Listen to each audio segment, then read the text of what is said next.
Ya,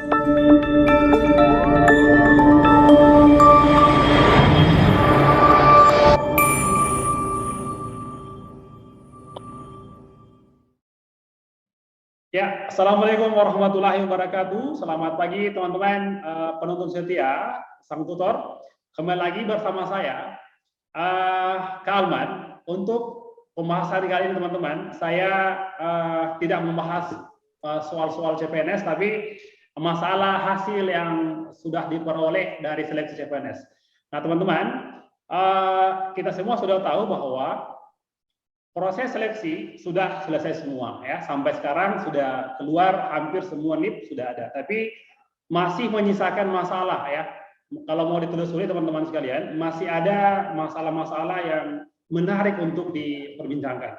Oke, termasuk ya di khususnya teman-teman ya di Kementerian Kemdikbud ya, banyak masalah yang muncul mengakibatkan banyaknya formasi kosong ya. Nah, ada apa dengan Kemdikbud? Kita akan bahas masalah ini bersama dua orang narasumber saya ya, Mbak Novi dan Mas Cahyo. Ya, saya perkenalkan keduanya teman-teman ya, sudah hadir bersama kita ya. Oke, pertama ya Mbak Novi dan Mas Cahyo. Silakan saya mulai dari Mbak Novi ya. Perkenalkan diri ya, dari formasi di mana dan seterusnya. Kemudian baru Mas Cahyo. Silakan Mbak Novi. Oh ya. Terima kasih Kak Alman. Assalamualaikum warahmatullahi wabarakatuh. Selamat pagi, shalom, salam sejahtera untuk kita semua.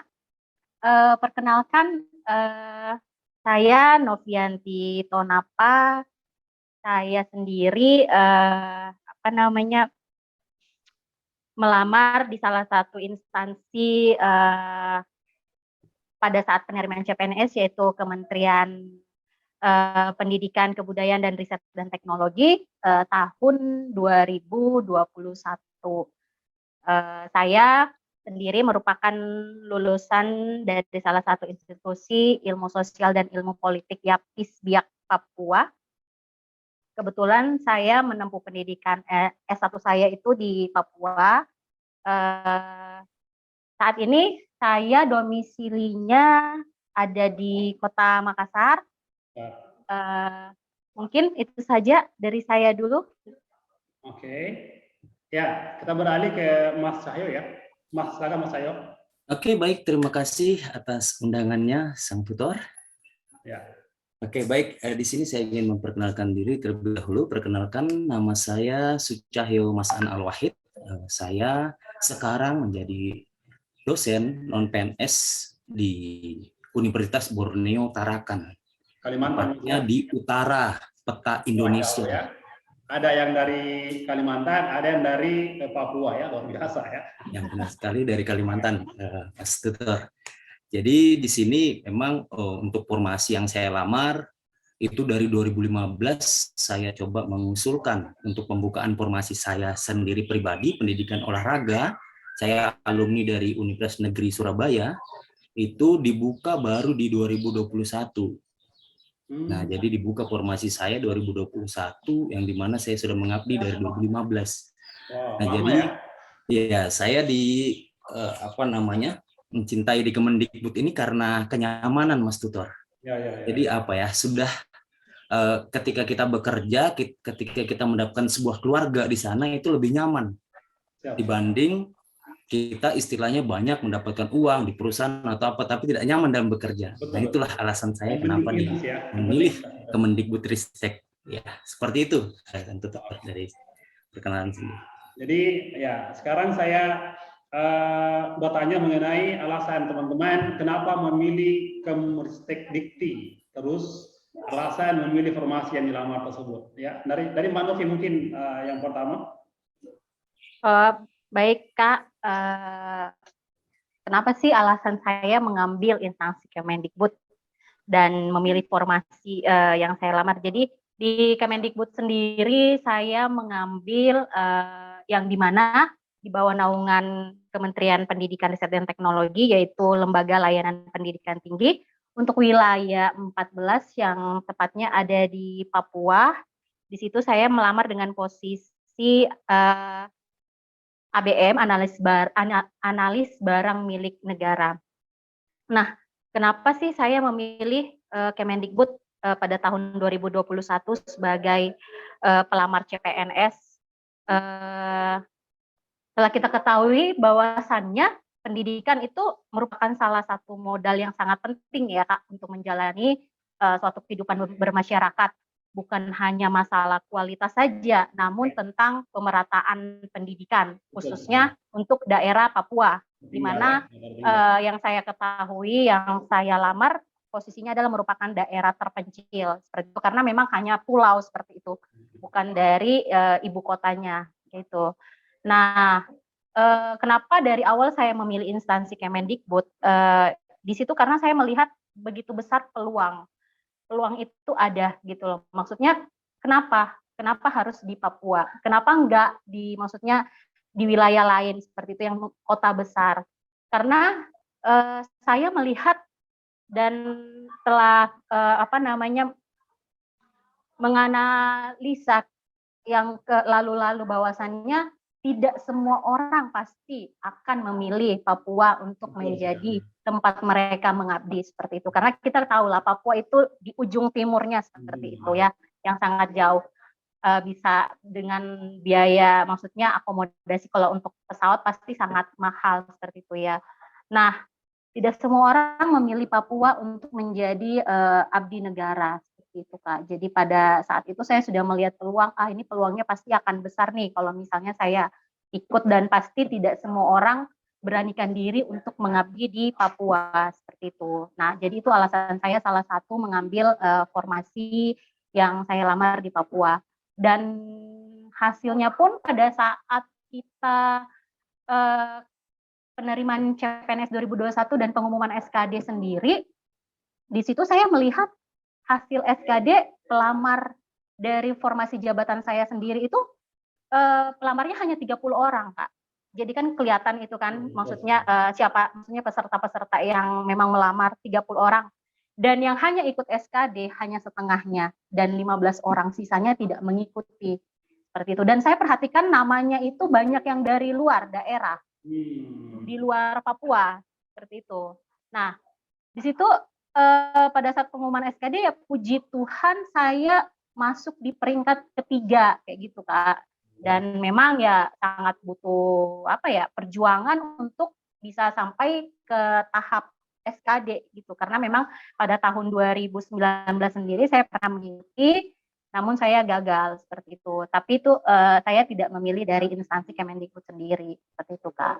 Jadi mengapa alasannya saya sangat tertarik dengan instansi Kemendikbud, karena memang secara personal sih banyak sangat kurang tenaga kependidikan yang ingin mencoba untuk memang mengabdi di daerah Indonesia Timur, khususnya di daerah terpencil yang ada di Papua. Seperti itu, Pak. Dari kesimpulan ini Mbak Novi adalah membangun Indonesia dari timur ya. Iya.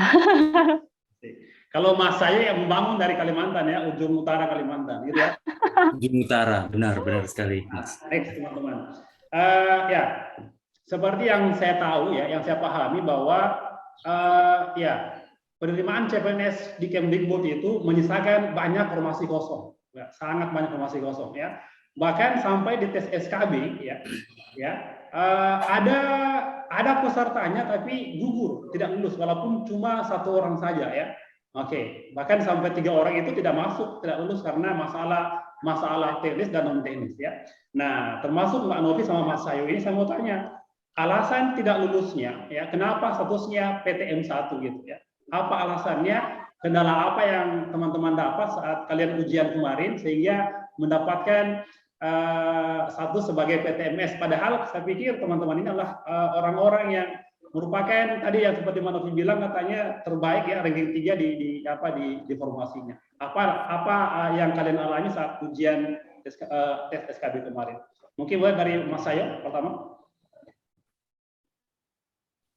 Oke, baik. Terima kasih, Mas. Jadi memang ketika melaksanakan tes SKD itu dibuka se-Indonesia, Mas. Jadi terus terang memang tadi disampaikan oleh Mbak Novianti, katakan bahwasannya pelamaran sangat sedikit, sama yang dirasakan juga oleh saya pribadi. Jadi dari SKD itu pelamaran Indonesia, tapi yang melamar sedikit. Itu pun juga dari Kalimantan Tengah yang apa namanya istilahnya masih saudara istilah dengan Kalimantan Utara. Ya tidak ada yang dari luar Pulau Jawa, Sumatera ataupun Jakarta. Nah, jadi kendala di sini adalah memang merasakan sekali ketika lulus peringkat 3, kemudian pada saat masuk SKB, itu tiba-tiba langsung mendapatkan gelar PTMS. Jadi PTMS 1 itu adalah kode bagaimana SKB itu ada passing grade. Nah, jadi memang kalau kembali ke belakang itu tidak ada ditemukan. Sejak kayak 2015 dibuka ada moratorium, kemudian dibuka CPNS itu SKB sudah tinggal memperoleh peringkat pertama lolos. Nah, jadi menjadi kekhawatiran saya di sini adalah kok saya mendapatkan H-4 informasi daripada tes SKB itu untuk passing grade khususnya ada bahasa Inggris dan ada tes literasi gitu ya, Mendikbud. Jadi di sini saya jatuhnya di psikologi. Karena apa? Di sini saya baru pertama kali mendapatkan aplikasi Pusmenjar kalau tidak salah waktu itu. Jadi bukan BKN yang dimana saya tes pertama kali 2018, 19 sampai 2021 ini karena 2020 pandemi tidak dibuka. Itu yang sering saya gunakan adalah BKN gitu. Jadi pertama kali menggunakan Pusmenjar. Jadi pertama kali menggunakan Pusmenjar, saya pun bingung. Jadi tidak lolosnya saya karena melihat, wah, saya terbalik melihatnya Mas di psikologi itu. Jadi saya kira menitnya itu 60, kemudian soalnya itu 40. Jadi saya santai di psikologi, ternyata terbalik. Saya klik mulai 20 soal saya tidak terkerjakan di situ. Karena itu tadi mungkin masih adaptasi dengan Pusmenjar ini. Harusnya ada ya, harusnya ada mungkin sebelum ujian harus ada simulasi seperti begitu ya. Ya benar sekali. Mungkin bisa diforensik lah hasil simulasi yang bagaimana Pusmenjar yang dilakukan oleh se-Indonesia ini, apa kendala-kendalanya, itu salah satunya dari saya pribadi itu. Ya memang ketelitian dari saya sebenarnya untuk kesalahan itu. Karena memang infonya dari panitia mintanya harus kesalahan dari panitia, bukan kesalahan dari peserta. Nah itu saya tidak bisa. Saya tidak bisa mudah-mudahan curhat-curhat ini bisa didengar oleh Mas Menteri ya sama. Amin. Amin amin. Iya.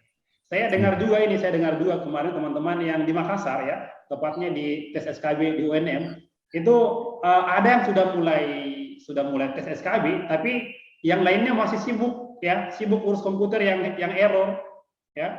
Katanya banyak begitu ya, banyak gitu katanya yang rusak. Oh iya Kak, kebetulan saya sendiri di UNM kemarin lokasi tesnya saya di Makassar. Dan memang untuk secara teknis itu kayak gimana ya Kak, seperti tidak ada persiapan, sedangkan dari misalnya dari pihak panitia, misalnya dari lantai bawah sudah mengharuskan untuk masuk ke ruang tes. Nah, sedangkan kartu tes maksudnya yang diberikan kepada kita itu belum ada di tempat seperti itu. Sedangkan peserta memang sudah berkumpul, seperti mendesak seperti itulah Kak pada saat kita memang mau ke ruangan tempat kita tes. Dan pada saat di dalam pun memang seperti tidak saat kita tes SKD gitu loh, bukan tenang, harusnya tenang, ini ribut, ini saya nggak bisa login, ini pinnya pin, ya benar seperti pasar. Jadi konsentrasi memang sudah buyar seperti itu. Jadi memang betul-betul tes, mohon maaf, memang perdana saya ikut bisa sampai ke tahap SKB, tapi memang seperti tidak ada persiapan oleh pihak panitia setempat, seperti itu yang dikatakan oleh Kak Sucahyo sendiri. Tuh. Iya, ditambah lagi dengan adanya passing grade kan? Ya, iya benar. Yang passing grade dadakan. Aplikasinya ada juga passing grade-nya ya. Inilah yang membuat ribuan orang berguguran katanya ya, termasuk bahasa Inggris ya. Kalau bahasa Inggris. Kalau saya sendiri nggak PG-nya itu di bahasa Inggris ya Kak, karena memang namanya kita ya, maksudnya kita itu mencoba yang terbaik dan kita mencoba flashback ke belakang yang penerimaan CPNS dari instansi Kemendikbud sendiri, kita melihat bahwa memang tidak ada PG bahasa Inggris. Jadi memang bahasa Inggris itu kita tidak terlalu memfokuskan diri karena memang kita lebih berfokus ke beberapa subtes yang lain seperti itu. Dan ternyata pada saat pengumuman tahapan SKB malah diumumkan H-4 bahwa bahasa Inggris terdapat passing grade gitu loh. Kalau untuk aturannya sendiri harusnya kan sudah apa ya Kak, terkait dengan aturan Permenpan pasal 27 tuh tahun 2021 kan mengharuskan saat pembukaan formasi itu sudah harusnya diumumkan itu. Jadi sesuai dengan pasal 21. Ya, betul. Kayak gitu. Pasal 21. Hari sebelum bukan itu baru keluar ya, itu ya. Ya, bukan di tahapan seleksi harusnya diumumkan. Gitu. Mas Ayo tahu nggak berapa ya dari persoalan SKB yang dari SKB hasil seleksi yang diperoleh itu katanya banyak yang guguran ya, dan formasi kosong katanya banyak di Kemdikbud. Mas Ayo bisa jelaskan berapa banyak formasi kosong di Kemdikbud? Oke, untuk formasi kosong itu sebanyak 761, Mas. Jadi banyak sekali. Jadi apa ya? Ada formasi kosong 761, kemudian ada pengunduran diri sekitar 51. Jadi gimana ya? Jadi membawa masalah ini bahwasannya kebijakan pemerintah atau pusat itu ibarat pepatah itu gajah di ujung lautan itu nampak, tapi semut yang ada di depan kita ini kok tidak nampak gitu ya. Artinya kan untuk meminimalisir kerugian itu kan ada 761 formasi kosong yang dimana tidak mengganggu formasi-formasi lain. Seperti itu Mas Uco. Sebentar. Ini formasi kosong yang Mas Cayo tadi bahas, apakah ada pesertanya atau memang kosong? Tidak ada pemilih di situ. Untuk formasi kosong sendiri di Universitas Borneo Tarakan itu sendiri ada 5 Mas. Jadi ada 5 formasi kosong untuk UBT itu sendiri pribadi. Kalau untuk secara umum itu ya itu tadi yang saya coba melihat data gitu kan, sebanyak itu gitu lah, sekitar 30,1% lah dari seluruh peserta. Ini tadi yang 700 orang itu ya formasi ada orangnya tapi gugur di SKB gitu ya? Ya benar Kak. Jadi yang dimaksud oleh Kak Alman sendiri, jadi kita ini statusnya PTMS 1. PTMS 1 dalam artian posisi formasi jabatan yang kita lamar itu tidak ada sama sekali yang diambil. Karena apa? Jadi semua peserta itu memang ada yang beberapa tidak memenuhi passing grade yang memang sudah ditentukan oleh Kemendikbud sendiri. Mungkin seperti saya pada saat SKB nilai saya memang melonjak dan saya memang ada di posisi pertama seperti itu. Mungkin kalau tidak ada PG bahasa Inggris saya akan lulus dan mungkin saya sudah penetapan NIP seperti itu, udah kayak yang lainnya. Tapi apa boleh buat, karena memang dari pihak Kemendikbud sendiri memang sudah menentukan adanya PG bahasa Inggris, ya maksudnya kita sendiri sih nggak tahu maksud dan tujuannya apa. Mungkin mereka memang ingin merekrut suatu baik dosen maupun tenaga kependidikan yang lebih berkompeten gitu kan Kak. Tapi sebenarnya Mbak ya, masalahnya juga kemarin ini ada teman saya ya, beliau formasinya adalah dosen bahasa Inggris. Pas saya tanya nilai bahasa Inggrisnya berapa, jadi dari 20 nomor yang benar hanya setengah saja. Padahal dia orang bahasa Inggris. Kenapa tidak benar semua gitu ya? Pasti ada masalah dengan soal yang dibuat oleh Pusmenjari ini tadi ya, yang itu ya. Iya, seperti itu. Jadi apa ya? Maksudnya gimana ya Kak? Kayak formasi jabatan itu sayang gitu loh, kosong. Hanya karena kita dipatahkan oleh salah satu subtes yang kita tidak terpenuhi seperti itu. Mungkin kita juga pernah baca ya, maksudnya dari pihak Kemenpan RB sendiri pernah mengumumkan bahwasannya memang ada lebih dari 100 peserta yang mengundurkan diri seperti itu. Dan di salah satu instansi yang saya lamar pada saat ada pengumuman di di websitenya CPNS Kemendikbud itu, di instansi yang saya lamar di Lembaga Layanan Pendidikan Tinggi untuk wilayah 14 daerah Papua, di situ ada peserta yang mengundurkan diri. Saya lihat langsung dalam hati saya, cobaan banget sih kita yang sampai saat ini lagi berjuang pengen mengabdi untuk negara, malah di satu sisi ada yang mengundurkan diri seperti itu. Kenapa nggak dari awal seperti itu? Maksudnya kalau memang tidak berniat untuk mengabdi, terutama di daerah yang memang sangat jauh, terutama di daerah Indonesia Timur seperti itu, dan memang sangat menyayangkan anggaran negara seperti itu yang memang sudah dianggarkan oleh pemerintah. Maksudnya ini loh kita PTMS yang yang datanya itu ada sekitar 700-an lebih yang berhak dan bisa mengisi formasi kosong, di mana memang yang posisinya adalah peringkat terbaik seperti itu, Kak. Jadi memang pada saat penerimaan, kalau kita bandingkan nih dengan penerimaan CPNS di tahun 2018, di situ kan banyak peserta juga yang gagal. Saya sendiri sih nggak ikut yang CPNS 2018.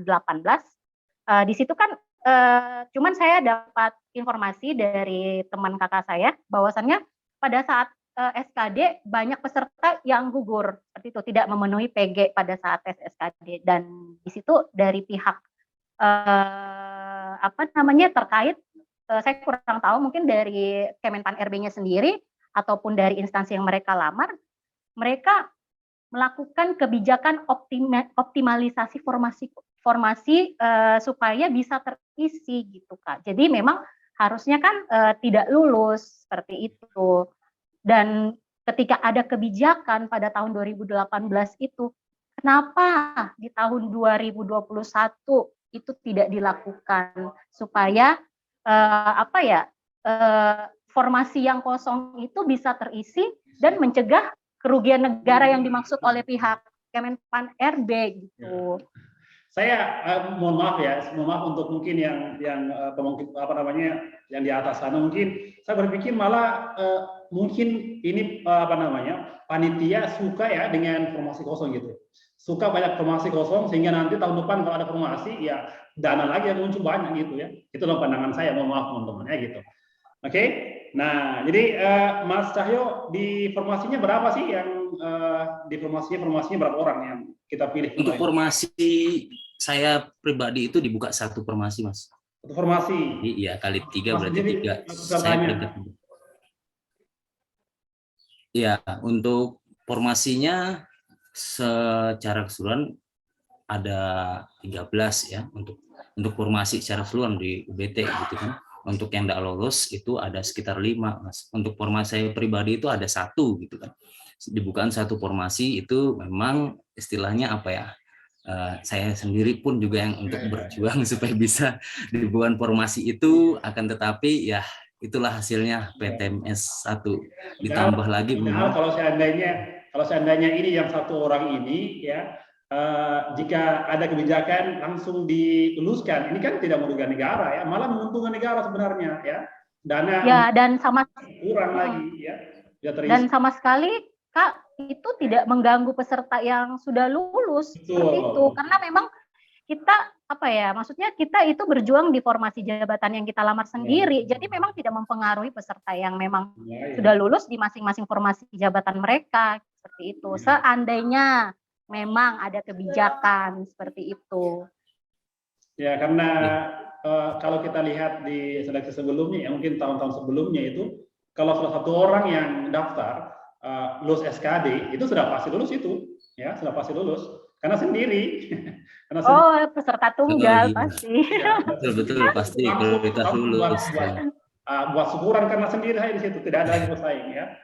Tidak ada lagi yang lain. Tapi sayang sekali. Tapi bisa aja dipatahkan di SKB kan. Ada passing grade mengakibatkan ribuan orang gugur dan ya, formasi kosong hanya di Kemdikbud yang paling banyak. Jika dibandingkan dengan kementerian lain, ya memang Kemdikbud yang paling banyak tiap tahun, ya bermasalah. Oke.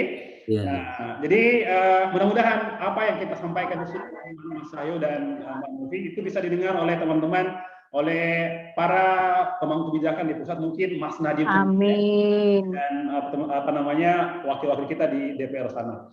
Nah, yang terakhir harapan teman-teman ya, apa harapannya? Harapannya untuk Mas Menteri ya, apa yang harapanlah seperti itu ya untuk kita semua supaya bisa mengisi formasi kosong ini dan bisa membantu negara ya, bisa mengabdi untuk negara dan bangsa. Mulai dari Manovi sendiri. Baik, apa sih harapan saya? Mungkin kalau Mas Menteri bisa mendengar, melihat podcast kita saat ini, yang terhormat Mas Menteri Bapak Nadiem Makarim, saya Pak salah satu peserta CPNS yang melamar di instansi Kemendikbud dengan formasi jabatan analis barang milik negara, di mana saya melamar pada salah satu lembaga layanan pendidikan tinggi yang ada di Papua. Harapan saya kepada Bapak, saya berharap Bapak sebagai pemangku kebijakan bisa memberikan kami kesempatan untuk bisa mengabdi kepada negara dan memberikan optimalisasi formasi kosong kepada kami yang memang masih mau berjuang seperti itu. Kebetulan saya sendiri mungkin dengan Kak Sucahyo, kami bergabung di salah satu paguyuban CPNS, Kak Alman, untuk informasinya mungkin. Di situ kami berjuang dari bulan 1 kalau nggak salah ya, setelah pengumuman akhir penetapan kelulusan SKB. Sampai saat ini kami pun masih berjuang, cuman sampai saat ini tuh hasilnya masih ada hasilnya masih menggantung seperti itu, dan kami memang masih sangat berusaha. Dan harapan saya dan teman-teman yang lain mungkin dengan Kak Sucahyo sendiri, kami berharap Pak Nadiem bisa memberikan kami kebijakan untuk pengisian formasi kosong itu, sehingga kami bisa mengabdi untuk negara. Dan sangat disayangkan gitu loh Kak, ada peserta di instansi saya sendiri yang melamar malah mengundurkan diri gitu loh, sementara kita ini yang masih berjuang ingin lulus seperti itu. Jadi memang harapan saya terakhir, saya memohon dengan sangat untuk Bapak Nadiem, Mas Menteri bisa memberikan kami kebijakan untuk pengisian formasi kosong oleh PTMS 1 yang memang mempunyai peringkat terbaik. Seperti itu sih Kak harapan saya. Mas Hayo, bisa tambahkan lagi mungkin harapan apa lagi ya selain tadi yang disampaikan oleh Mbak Novi, atau mungkin mau ulangi lagi harapan apa yang ya kita ajukan ya, kita harapkan untuk tentang optimalisasi formasi kosong ini. Oke, baik Mas Arman. Jadi kalau saya pribadi, Mas Menteri, untuk menanggapi serius representatif untuk khususnya di Kemendikbudristek ini, jadi ini sebenarnya juga sebuah harapan dari orang tua saya, yang dimana di tanggal 21 ini, rencana 21 Juni ini adalah waktunya dia pensiun dan ulang tahunnya. Jadi di mana saya sebenarnya menginginkan gitu ya, menginginkan hadiah terbaik yang diminta oleh orang tua saya. Terus terang saya tidak mengharapkan untuk sejumlah uang atau apapun itu. Saya juga sudah ada usaha, 3 usaha saya di Kaltara ini. Tapi namanya kita milik orang tua, dan orang tua menginginkan salah satu anaknya itu ada yang mengikuti jejak orang tuanya, yaitu pegawai negeri sipil. Jadi itu harapan yang utuh dari saya sepenuhnya, karena saya di sini yang pribadi yang melanjutkan jejak orang tua, khususnya ayah saya. Di 21 Juni ini dia ultah dan pensiunnya. Itu saja dari saya, Mas. Oke, terima kasih ya Mbak Novi dan Mas Hayo. Mudah-mudahan apa yang kita sampaikan itu bisa didengar oleh para pembuat keputusan di atas. Nah, amin. para penuntut setia, sang tutor ya, Saya kira cukup sekian dulu ya bincang-bincang kita dengan para peserta CPNS tahun 2021 ya. Sampai jumpa lagi di podcast berikutnya. Terima kasih. Assalamualaikum warahmatullahi wabarakatuh dan selamat sore. Selamat sore.